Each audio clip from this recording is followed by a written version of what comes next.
The Union of Federated States. Tarnished by a recent civil war and brutalized by the horrific technologies it unleashed to claim victory, the Union is a dark reflection of its former glory. The conquest and subjugation of the former Confederacy and the deeper South, as well as the new opportunities opening in the West, stands as a grim consolation for the Union's war-wearied soul. The Union cheered the formidable military might their country now wields to ensure that never again will anyone have to pay the brutal price that freedom demands. Nothing, however, can truly extinguish the fire of the American spirit, scarred and brutalized by their own experiences. The Union's military-industrial complex is well aware of the depths to which man can fall. The only hope is to be found in having strength and resolution to stand tall in the face of great adversity, whatever the cost. First draft of Rise of Our Nation by the Committee of Public Information. Manifest Destiny. Two words that define the Union of Federated States, a rejection of the old order of the world and the foundation of a new nation in the midst of a pristine land blessed with natural resources. The Union was found as a beacon of freedom and equality in the world, a country where every man and woman would have a voice, where every person's rights would be sacrosanct. Emerging from a war for independence against the stagnant, oppressive Imperial British Crown, the Union of Federated States was born into a future that cannot be denied. Editor's note: starting strong. I like it. Eye of the beholder. Yet at the heart of the endeavor, at the very core of the great nation in infancy, fissures were already forming. The corners of the Union hid a dark shadow, where the voices of the dispossessed, the disfranchised, and the excluded echoed in fear and anger, striving for their own hopes and dreams to be heard, to be acknowledged, and to be included in the grand endeavor. Those voices went unheard, the demands went unnoticed, and so, even as the Union began to take its first steps on the world stage at the end of the 18th century, suffused with its victory over the Crown, the Union was ready to accept its role as champion of liberty and freedom, to prove to all nations of the earth that it was possible for a free people to work together to create perfection. But the fault lines of division and failure were already there. Enemies without. For decades, the Union flourished, at least externally. Each of the former colonies in America had become a federated state, brimming with pride of their new standing and the part that they had each played in defeating one of the greatest powers of the world to earn their freedom. A feverish energy swept the land, and the newest nation on earth began to press out in all directions, moving from the original Crown colonies into the surrounding countryside. But the Crown was not about to lose such a precious jewel so easily. There were constant skirmishes as the Crown pushed and prodded its wayward child into 1,000 petty ways. The dissatisfied and dispossessed within certain states were nurtured and goaded into all manner of treacheries. To the north, the Crown Dominion of Canada was incited to cause all sorts of problems, whilst around the world the fledgling navy of the new nation was harried at every turn. The newly born French Republic, so quick to support the Union in their war for independence, elected to remain outside the conflict. The Union would stand or fall alone. But whether it was driving back northern lands grabs from the Dominion, the rising outlaw possesses in the south and west of the country, or naval clashes with the Crown, the Union withstood it all. Even when Crown forces swept down from staging points in the Dominion and ransacked the capital, the Union could not be brought low. The bones of the new nation were strong and united, and the will of the people were indomitable. Enemies within. Despite this sense of invincibility, the fractures that grew deeper and deeper with each passing triumph could not be ignored forever.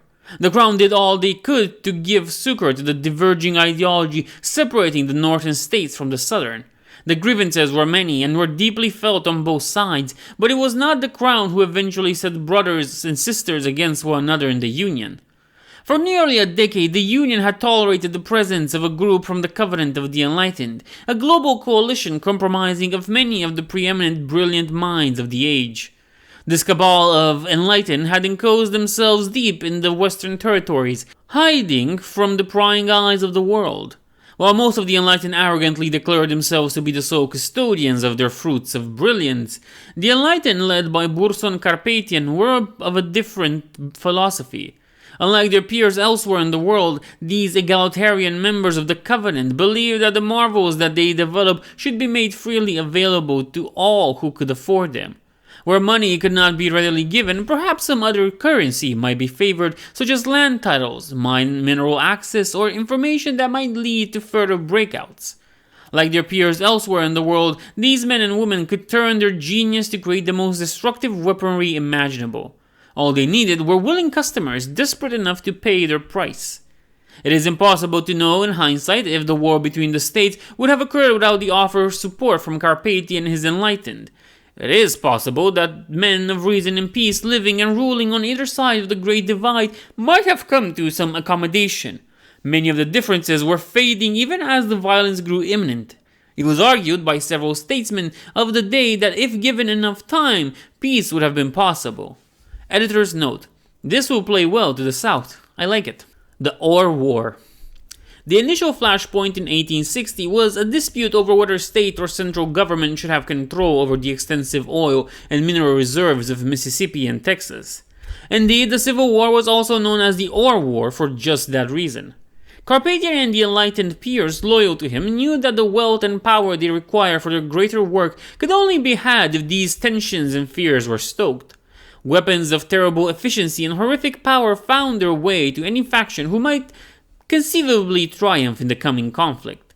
Money, credit, contingencies, and further considerations were traded at a feverish rate for juice rifles, automata, sonic cannons, and RG-1027, the wonder fuel that allowed all these infernal devices to be powered.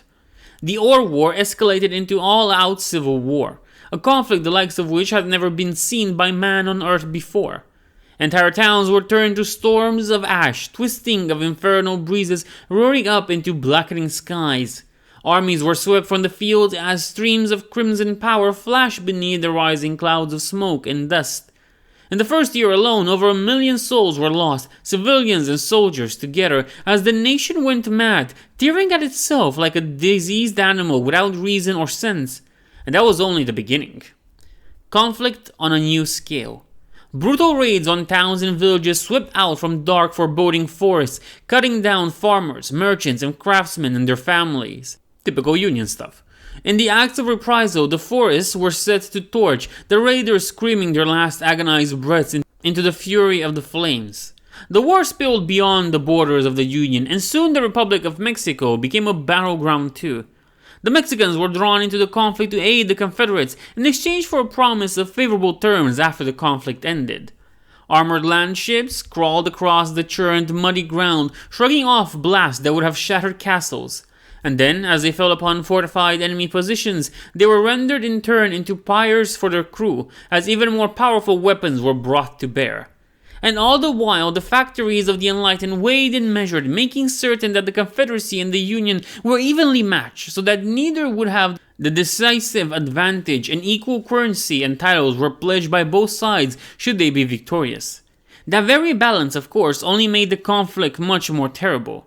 Editor's note: excellent. The more blame laid at the feet of the enlightened, the better this will play with the government. I like it. Salvation through betrayal. In the end, as the bloody years trailed by, redemption came from the same quarter that had provided the tools of destruction. One of the most brilliant scientists in the enlightened, a young Serbian by the name of Nikola Tesla, was horrified by the bloodshed and the unending pain Carpathia and his peers had unleashed. Against the counsel of the other more conservative enlightened and his patrons in the Imperium, Tesla traveled from Europe to the Union and offered his expertise and assistance in ending the war. The government in Washington, heeded by the beleaguered Abraham Lincoln, knew at once what they were being offered and accepted graciously. The most senior general of the armies of the Union, Odysseus Grant, was quick to see the advantages as well. They were essentially being offered the chance to field advanced weaponry the Confederacy could not hope to match. They would launch an offensive that the rebels would have no means of countering. Grant's family had been murdered and he had been hideously wounded by a raiding party armed with these new hellish weapons early in the war. As a result, he had developed a hatred for both the Enlightened and the Confederacy. This attitude had only hardened through the grinding endless years of conflict. Knowing now that his opponents would be helpless before him, he would not wait for a moment more than necessary for Tesla to supply a small unit of soldiers with his lightning guns. They were dispatched on a raiding mission deep behind enemy lines to make a show of force and shock the rebels. It was hope into quick submission. Just in case they proved recalcitrant, however, Tesla was given control of the pipeworks, a massive manufacturing center in Washington, to convert to his own compound of factories, laboraries, and staging areas. If the war were to continue past this moment, the Union would not lack for these new weapons. The final crescendo. The Union soldiers learned all too soon that possessing more deadly weaponry than the enemy does not necessarily rob the enemy of their own lethality. The battles that ensued were perhaps even bloodier than any that had gone before, but Tesla's new technologies were terrible to behold, capable of blasting the life from an enemy soldier no matter their protection. Men were fried alive when piloting the massive armored vehicles, or seared into hereafter as they slept in their fortress barracks. The skies of the South flared electric blue with the power of Tesla's inventions, and the Confederacy, no matter how brave their soldiers or savvy their generals, could not hope to stand against them. Editor's note: beautiful imagery. I like it. Just as Tesla's weaponry came into use, the Confederacy had dug into at Petersburg, less than 150 miles. What's a mile? Talking kilometers like normal people. South of Washington, this was the place from where they could defend Richmond, the capital of the embattled Confederate States. Between the two cities, visually all the strength of the Confederate Army was deployed in a defensive posture, and all but one in the Union's generals agreed that it would be impossible to dislodge them, despite Tesla's magnificent weapon, without horrendous loss of life. Ulysses Grant, however, felt differently. He did not question that there would be casualties. He only disagreed with his colleagues on one salient point. He believed the loss would be worth the victory they would secure. Pushing south from Washington with the Army of the Potomac, Grant meant first to crush Petersburg, thus eliminating the final military threat to his forces, and then push on to completely raze Richmond, the spiritual and political capital of his enemies. Grant was brutal and merciless in these final attacks. As the Confederate command tried to rally their forces in Richmond for the final battle, Jonathan Stonewall Jackson, their most gifted field commander, did his best with the orderly retreat from Petersburg. Unfortunately, he was ambushed with his vanguard just 10 miles, again what's a mile, from safety. His body was carried from the field, his ultimate fate lost amidst the chaos of the running battle. Editor's note: not sure old Scarface is going to like being called brutal and merciless. I don't like it either. Jackson's loss was the final straw for the Confederate President Davis. As Grant began to rain down hellfire on Richmond and the entire city burned, Davis instructed General Lee to sue for peace, making certain their offers of surrender were carried to President Lincoln himself, as they felt Grant might be too inclined to ignore them in favor of his great, blazing victory. Lincoln accepted the conditions of surrender, immediately commanding Grant to cease his attack. Nearly 3/4 of the city of Richmond had been destroyed as the last fire went out, and the Confederate army was utterly shattered with less than a tenth of their fighting strength remaining. The roadblock. By late 1865, the war was over, but the Union's wounds ran deep. 6 million souls, almost a fifth of the total population, had died or would not survive their wounds, while the South was largely devastated. In addition, there were even greater threats rising all around. The Crown, always eager for an easy opening, attacked the Union both financially and militarily, weakening them abroad. In the West, the indigenous tribes threatened to halt westward expansion, if not unleash outright invasion. Coupled with this was the ever-present fear that while an all-out war was unlikely, a resumption of the small skirmishes could erupt again south of the Mason-Dixon line. It was clear that the Union Army could not be disbanded or reduced to pre-conflict levels. The war might have ended, but this was certainly not peacetime. The Union continued to function as it had during the war, with conscription and recruitment continuing apace. Service in the army was seen in many quarters as the greatest honor one might achieve. It became fashionable for the most wealthy and best families to send their second-born sons and daughters to officer training to serve. Sacrifice and unity. As the Union society shifted to acknowledge and accommodate the need for all well-trained, well-prepared standing army, most states saw more and more of their surplus resources going back into a military who had already won its war. A massive bureaucracy stretched out from Washington to oversee taxation and other support activities to ensure peace and the slow recovery of the brutalized country. Just like in the real world, yay, and that never stopped until now. Sacrifice was the watchword on the thin lips of these agents of the government, and sacrifice was the national virtue they embodied. One remarkable aspect of the Union compared to other major powers is the relative unity of its populace. Since the abolition of slavery in the country after the War of Independence, black citizens have become steadily more integrated into the country's population, and those of Latin descent are following suit after the acquisition of the bulk of the Spanish-speaking lands of North and Central America. So much so that Spanish is close to gaining recognition as an official language alongside English. The overall effect is that there were many empires encompass many different peoples, societies, and creeds. The people of the Union, whatever their origins, are slowly but surely coming to think of themselves primarily as one people united by a common cause, the survival of liberty. The men and women of the Union were not alone in their sacrifices. It became painfully clear to President Lincoln that he could not rule effectively with such a diverse array of enemies and challenges rising up against him. The nation needed to be able to respond to these countless threats with the speed and versatility that the founding fathers had just not imagined. He was best suited of all men and women alive to shepherd his beloved nation back to peace, but he could not do it from the White House. The death of a president. Using his ever-expanding web of agents to assist him, Lincoln plotted his own assassination in 1866, enlisting an actor friend of his son, a man who truly believed in the Union and what it stood for. Plans were laid for a massive public attack that would seemingly result in the president's death. He would then be free to assume more direct control of the very defenses of the nation, whilst his vice president Andrew Jackson, a capable bureaucrat with little to no imagination or drive, would be left as a figurehead to rule in his place. Editor's note: what the hell is this?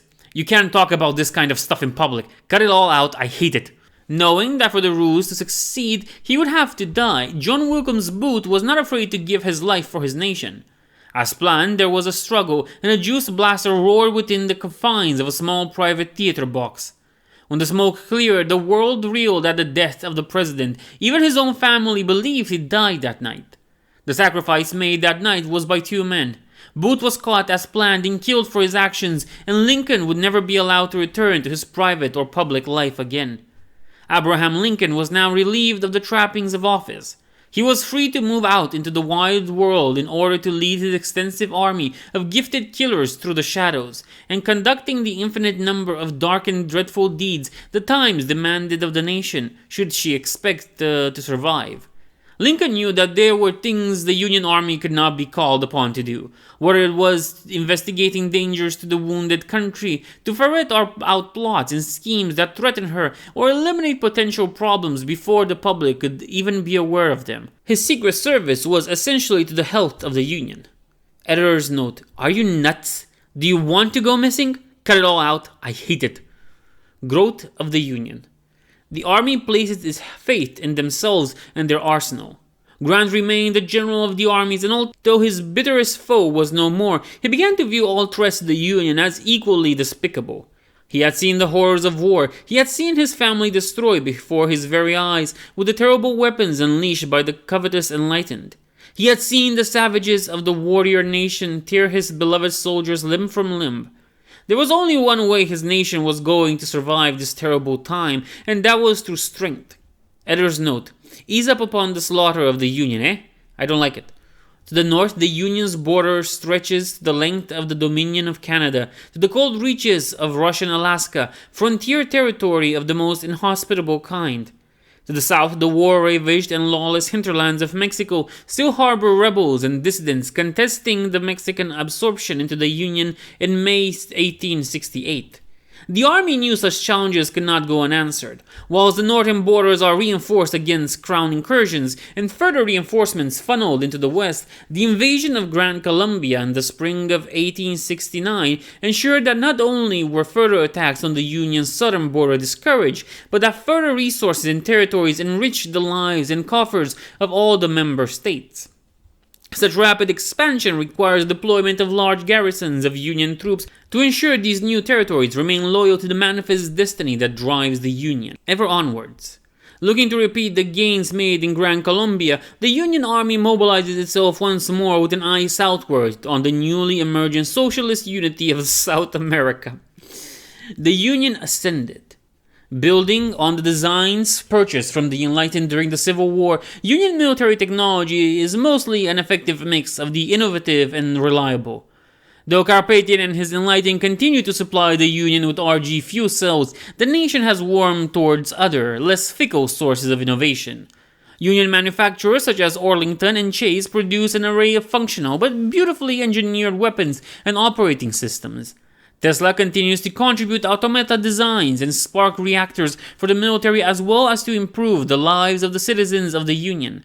As a result, the war machines of the Union are well equipped with labor-saving devices for weaponry and control systems, allowing them to devote more crew space to their fighting complements, especially the Marine Corps sharpshooters.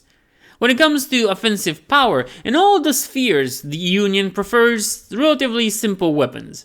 Mass rocket batteries and big guns. Lots of them.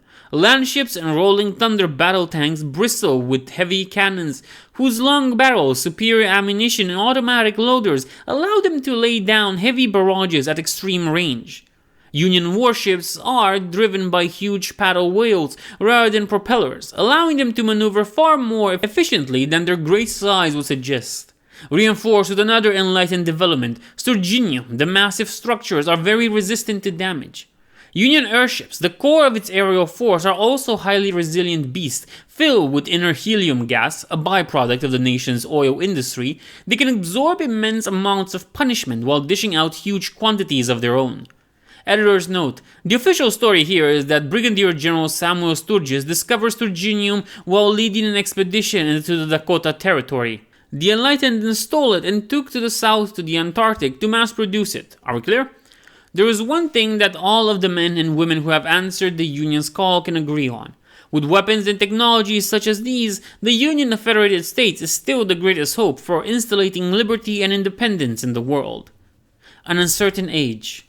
The President says that there will be time to return to the values that once made the nation a beacon of hope.